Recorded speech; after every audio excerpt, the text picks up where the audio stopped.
وشاي عدي بن أبي الهضان وقصورهم وعسرهم وأهل دربهم وجميع آلهين عن سيدنا عمر وعلى آله به من توسيم إلى الجميع أن الله يغفر لهم ويرحمهم ويهدي درجاتهم في الجنة وينفعنا بأصحابهم وأموالهم وأولادهم بالدين والدنيا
وعلى آله يجدد اليوم بطاعة الرقيب اللهم أخرجنا من ظلمات الوهم واغفرنا من نور الدم وافتح علينا بمعرفتك وحسن أخلاقنا من علمك سهل لنا ضرب فضلك وانصر علينا من خيار رحمتك يا أرحم الراحمين. الحمد لله والصلاة والسلام على رسول الله وعلى آله وأصحابه ومن تبعهم بإحسان ولا حول ولا قوة إلا بالله. رب اشرح لي صدري ويسر لي أمري واحلل قلبي وسدد لساني بحق سيدنا ومولانا محمد صلى الله عليه وسلم.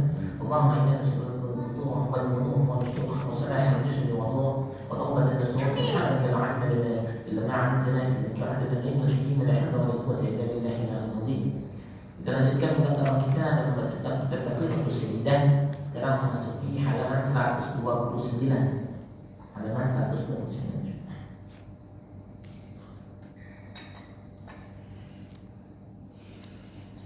Ada 3-4 baris dari atas 129. Hukumul Baidi, hukum telur.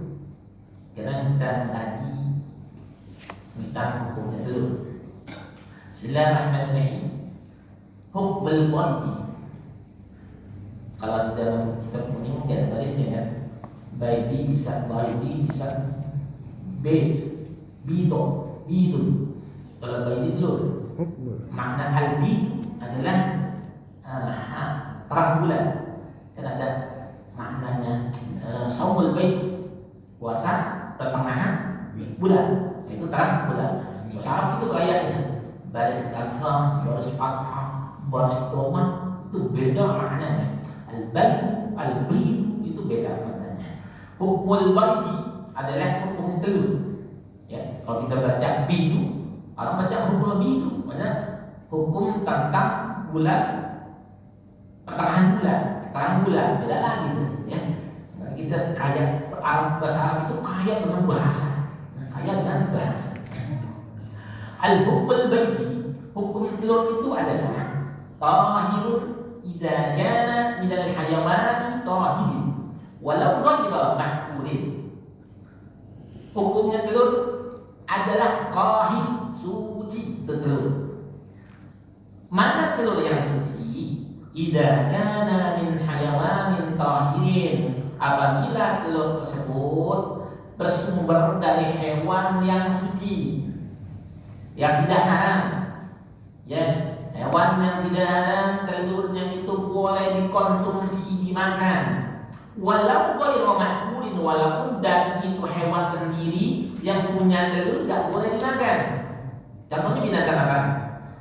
Telurnya boleh dimakan, dagingnya tidak boleh dimakan.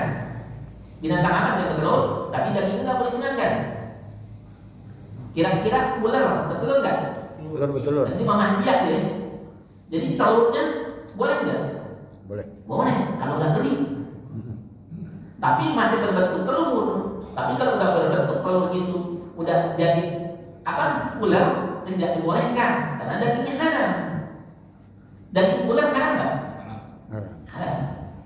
Jadi telur yang binatangnya suci, bukan najis, tidak menjadikan najis itu badan keseluruhannya, telurnya halal dimakan, walaupun dagingnya tidak boleh dimakan.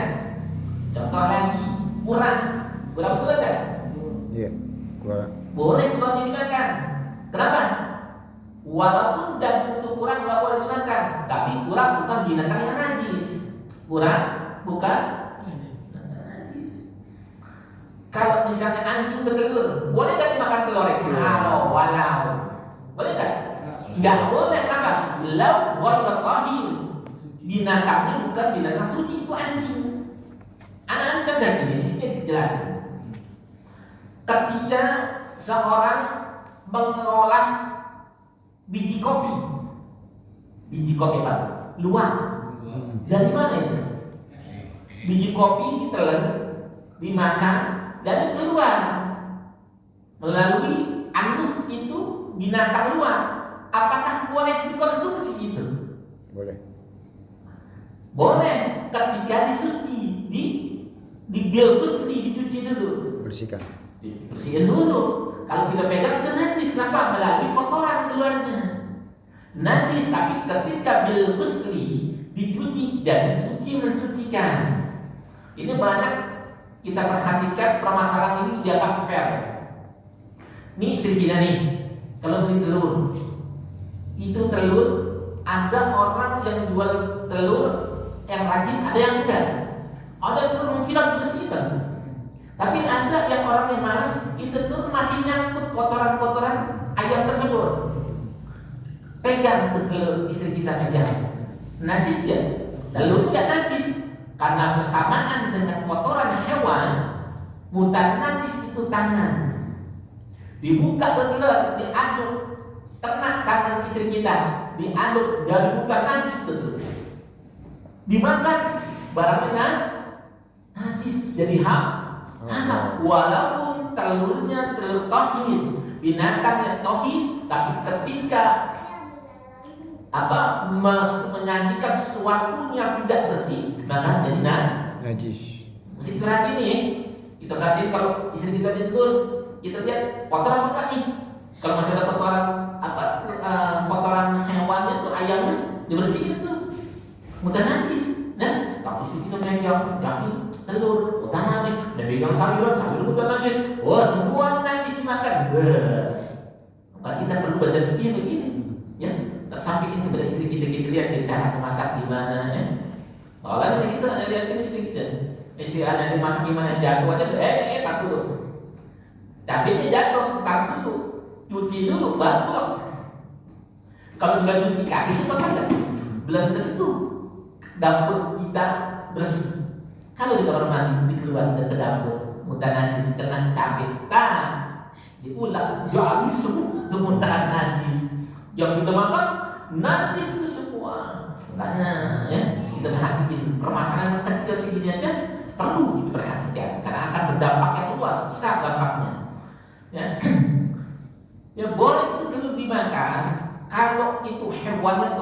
walaupun dagingnya nggak boleh dimakan. Dagingnya nggak boleh dimakan. Walau rasat auqa'at dahimatun bayda. Di sini digambarkan, diumpamakan kalau ada seekor binatang dia buang air, lalu dia muntah atau tidak dibuang air tapi dia muntah, binatang tersebut keluar telurnya, keluar telur. Misalnya kebo muntah keluar telur. Kayak tadi itu binatang gajah makan biji kopi, dia muntah keluar tuh biji kopi, agak telur dia keluar. Fa in kana mutasalliban bihaitsu takuna fi quwwatu khurujil warhi fa huwa mutanajisun. Maka jika adalah telur itu keras, sekira-kira keluarnya itu membawa telur tersebut ya keluar udah jadi sesuatu. Telur menjadi sesuatu. Telur di dalam udah jadi sesuatu. Anak kan atau sesuatu darah yang sudah menggumpal kan, ya, maka telur tersebut menjadi najis. Telurnya menjadi najis. Pernah kita tahu, kita lagi buka telur bercampur darah. Itu bagaimana hukum telurnya? Najis. Kalau memang asli keluar dari itu hewan, tidak najis. Paham nggak? Kalau asli keluar itu hewan, enggak najis. Tapi kalau bukan keluar dari hewan yang asli punya telur, maka akan menjadi najis. Paham nggak? Menjadi najis. Kenapa? Karena keluarnya lewat kotoran, muntah kan najis itu. Muntah najis, maka telur itu akan menjadi najis. Paham nggak? Ya, maka telur akan menjadi najis. Woyak guru gimana bisa jadi suci lagi itu telur? Cuci bil ghusli la najisun. Kecuali sudah dicuci, maka hilang tuh hukum najisnya dari telur tersebut. Menjadi halal dimakan, halal. Kayak di waju, dia keluar muntah, telur keluarnya. Najis gak telurnya dia? Najis ya. Karena liurnya najis yang diwaju. Ya. Iya. Mesti dicuci dulu tuh. Ya. Cuci dia. Nanti dapat dikit. Deketan. Tengah kedengeran. Ini tentang kekuatan gak telur. Kita lanjutkan. Hukum rutubatin farjil mar'ah. Hukum air yang keluar dari kemaluan seorang perempuan. Hukum air yang keluar dari kemaluan orang wanita, seorang wanita. Apa itu namanya? Keputihan ya. Keputihan najis atau tidak? Nah, kita bahas di sini. Nah, biasanya kan kita nanya, ya ini udah waktunya selesai, tapi masih keluar. Apakah wajib sholat atau tidak? Itu mesti tahu nih, keluarnya dari mana ini? Ya, keluarnya dari mana? Apakah wajib sholat atau tidak wajib sholat? Nah, kita bahas di sini. Wahia ma'un abyadun mutaraddidun bainal maddi wal ardi. Yang dimaksud dengan air yang keluar dari farji perempuan yaitu air yang berwarna putih, putihan itu. Keluarnya dari mana? Mutaraddidun bainal maddi wal ardi. Keluarnya di antara keringat perempuan dan nazinya perempuan. Jadi antara keringat dan nazi perempuan, ya, antara keringat dan nazi perempuan. Yahudu min tahirin wa batin fardil mar'ah. Keluarnya min zahir wa batin fardil mar'ah. Dari zahirnya kelamin perempuan dan batin kelamin perempuan. Perempuan dia memiliki lapisan. Paham enggak? Perempuan farjinya memiliki dua lapis. Yang pertama lapisan pertama zahir, yang kedua batin. Yang mana yang zahir, yang mana yang batin? Apakah yang zahir ketika kedua keputihan tersebut wajib istinja atau tidak wajib istinja? Ya lanjutkan. Ya. Wa khulasatu hukmiha kama fi tuhfa annaha tanqasimu ila salati aqsamin. Maka kesimpulannya hukum dari air tersebut Sebagaimana dijelaskan dalam kitab Tuhfah bahwa sesungguhnya air tersebut menjadi 3 bagian. Ya, air keputihan perempuan menjadi 3 bagian. Di antaranya yang wajib dicuci dan tidak wajib dicuci, apakah itu najis atau itu tidak najis. Yang pertama, tahiratul qat'an. Bagian yang pertama, suci secara pasti. Suci. Keluar air tersebut suci secara pasti. Yang mana jadi suci? Wahia ma takhruju mimma yajibu ghuslu bil istinja.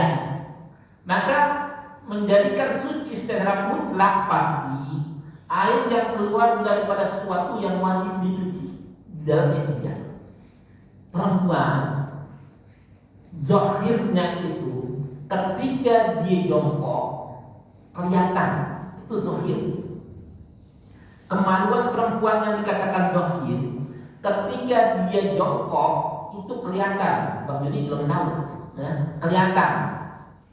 Kalau yang tidak terlihat namanya batin. Yang jadi najis keluar melalui zahir farji. Jadi perempuan yang wajib diistinja yang zahirnya ada, batinnya nggak wajib.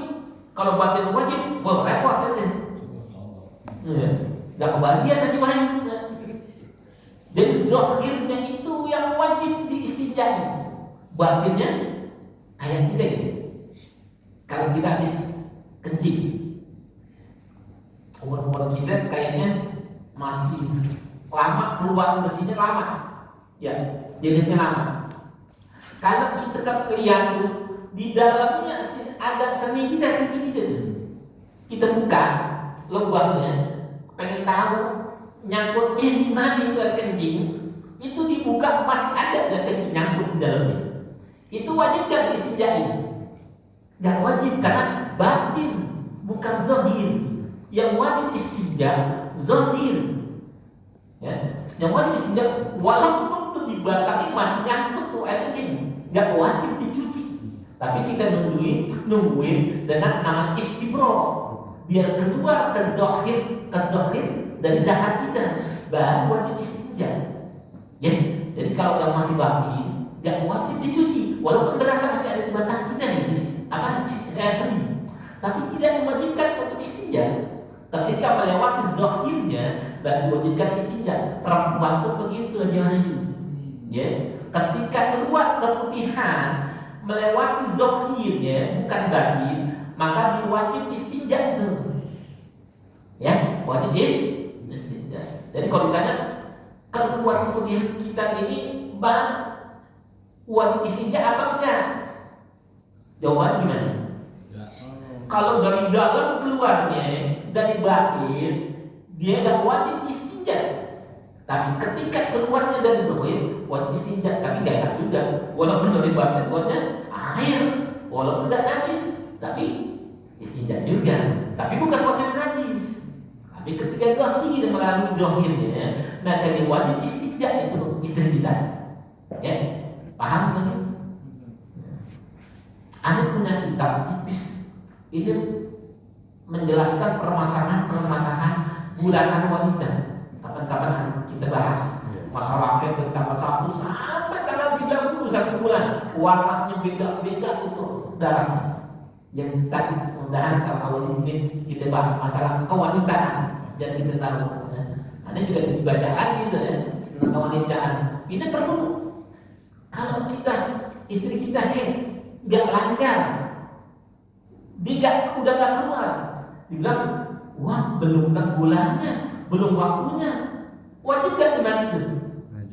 Wajib mandi, wajib sholat. Ketika dia keluar lagi, jangan sholat. Berarti ditungguin itu, dimandi lagi. Kalau orang yang soleh habis itu begini, nggak sholat itu gelisah, nggak enak. Dia mau pengen mandi buru-buru aja. Emang sebenarnya masih kayak gitu. Kalau istri kita umur masih 25, 30 kan masih subur tuh keluarnya. Tapi kalau kita umur 20 tahun ke atas, ya dikit-dikit keluarnya. Benar nggak? Nggak jauhnya nggak tahu istrinya masih muda kayaknya. Mungkin udah masih bawah masih banyak kali ini. Ya, jadi perlu kita gimana masalah warna haid yang kita diambil yang baru itu kita mesti tahu tuh ya. Karena bikin mesti jelas ya. Tanggung jawab kita kalau kita istri kita dapat permasalahan seperti ini ya. Mesti kita kajiin. Yang kedua ya, wa yazhuru inda julusnya. Masih bagian satu ya, yang mana tuh yang zahirnya si perempuan yang wajib dicuci, wa majazhar inda julusnya, yaitu ada sesuatu yang zahir, yang suci, yang kelihatan ketika dia jongkok. Jadi makna zahir farjil mar'ah ketika dia jongkok terlihat, itu yang wajib diistinjain ya, wajib istinja, bukan istinjain. Kita kerja istinjain, bukan wajib istinja ya, wajib Istinja, cuci. Kalau ngomong salah juga ini bisa jadi beda ya. Iya. Istinja, bukan istinjain, bukan. Iya betul. Wah ya. Bismillah. Udah siap belum? Si Gila, biar ada diwajibkan lagi di rumahnya. Yang kedua, tingkatan yang kedua, najisatun qat'an. Ini jadi najis nih, secara pasti mutlak najis itu air keputihannya. Yang mana dikatakan najis keputihannya? Wahia ma tahrudu min wara'i batil farji wa huwa ma la yasaluhu dzakarul mujami. Asik nih. Yang mana dikatakan najis secara pasti itu ada dua, yaitu sesuatu yang keluar dari belakang batin. Ada lagi tuh lapisan ketiga. Bang ini nggak tahu dia, jalan aja, biar buru-buru. Ada pertama zahir, ada batin, ada belakang batin lagi. 3 lapis permainan. Wah, sudah 3 lapis. Yang mana yang di belakang warul batin, yaitu sesuatu yang nggak sampai kalau suaminya berjima dengan dia. Jadi istri perempuan nggak ada yang mentok. Sorry, Bapak salah kedokteran. Nggak ada yang mentok. Kenapa? Sesuatu berjima laki manapun belum sampai ke belakang batin itu perempuan. Paham nggak? Paham? Nggak ada istilah mentok. Di sini walau batin la yasluhul dzakar mujami. Sesuatu yang tidak akan sampai ketika suaminya berhubungan dengan istri tersebut. Oh, begitu kita baru tahu. Ya, mentok-mentok alias toy mengadu-adu, nggak ada itu istilahnya. Kedokteran salah. Kalau dokter Boyka mau lama, buat ya. Gantung barangnya kan? Gantung barangnya. Kagak bisa. Walau batin la yasluhu adzakarul mujami.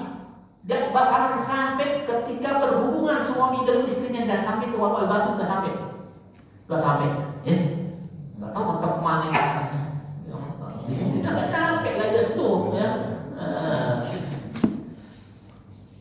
Yang ketiga, bagian yang ketiga, ya tahiratun adal asah. Tahir suci menurut kaul yang asah, yang paling sahih adalah wahya ma tahruju mimma la yajibu ghusluhu wa tasluhu zakarul mujami. Yang dikatakan itu suci menurut kaul yang paling sahih, air yang keluar dari wanita, yaitu ada sesuatu yang keluar daripada yang tidak wajib dicuci dan sampai zakar laki-laki ketika berjima dengan istrinya dia. Ya. Jadi ada lapisan yang mana zakat itu sampai, dulu. Jadi ada yang tak sampai. Ketika dia sampai, itulah yang dikatakan tahir menurut kaul yang paling sahih. Jadi ketika keluar air, batasan dari sedangkan yang sampai kepada istri itu airnya bukan air yang najis. Tidak cebok tak apa ya, tapi bau-bau dikit. Iya, bau dikit. Kalau apa istihadah, apa keputihan bau, oh enggak? Coba kita jangan bau kan enggak lah ya. Sedap ya. Itu ada bau, mak itu keluarnya dari dalam misalnya, ya. Kayak karbol, Ustaz. Asam-asam gimana Ya, udah nggak bisa sih. Ya. Jadi cukup sampai di sini deh. Kalau air ketuban kan Air ketuban, itu kan dia rahim dalam rahim. Pembungkus. Buat nanti. kadang-kadang kan misalkan kalau dia lagi hamil terus Mau melahirkan. itu biasanya bulan itu kan dia keluar tuh. Gimana keluarnya? Apakah melalui dari partinya atau bukan dari partinya? Kan misalnya kan ada orang yang lahir melalui sesar, nah, ya, iya, Posisinya posisi hamil. iya, Sebelum waktunya itu biasanya kan ada kecelakaan Pecah ketuban. gitu loh. Iya. Itu kadang pecah ketuban duluan. ketuban dia Itu menandakan. najis enggak itu? Ya. Kalau sesuatu yang keluar yang melalui farji, maka hukumnya jadi najis kecuali keputihan. Nah, tadi keputihan keluarnya dari yang sesuatu yang sampai, tapi si ketuban itu keluarnya bukan dari bagian dari yang tadi lapisan 3, tapi melalui, maka jadi najis itu airnya. Makanya wajib mandi kan. Walaupun dia lahirnya pun tidak ada bentuknya, jadi tidak punya bentuk, tetap wajib mandi. Pertama, air ketubannya bisa jadi najis. Yang kedua, namanya ghusl wiladah, mandi setelah melahirkan. Jadi hitungannya itu jadi najis air ketubannya. Ya. Kalau melalui daripada farjil mar'ah, ya, farjil mar'ah, air ketuban melalui farjil mar'ah, maka najis air ketuban tersebut. Gitu ya. Ada lagi banyak? Nah, di Joki ujungnya tadi gimana? Parji. Yang johir. Yang johir. Allah ma'lam bisa berjidnya anna wal Bismillahirrahmanirrahim. Alhamdulillah rabbil alamin. والله صلى وسلم على سيدنا محمد بن عون وآله بالدلائل على المزيد. اللهم اهدنا بهداك واجعلنا من الشارع بالدار ونتوكلنا وجل سواك ولا تجعلنا من خالق امرك وعصر وعصم الله من الدين والحمد ولا قوه الا بالله العلي العظيم. اللهم اجعلنا من الذين يستمعون القول فيتبعون احسنه. اللهم انفعنا بما علمتنا وعلمنا ما ينفعنا وزدنا علما. صلى الله على سيدنا محمد وعلى اله وسلم. الحمد لله الحمد لله لا نعم الا لا نمر لله نحمدنا عند المعلم نعمه ويجعل مديرا الحمد لله رب العالمين يا رسول الله سلام عليك ربي يا سلام يا رسول الله سلام عليك ربي يا سلام يا رسول الله سلام عليك ربي يا سلام لماذا وبارك لي ولا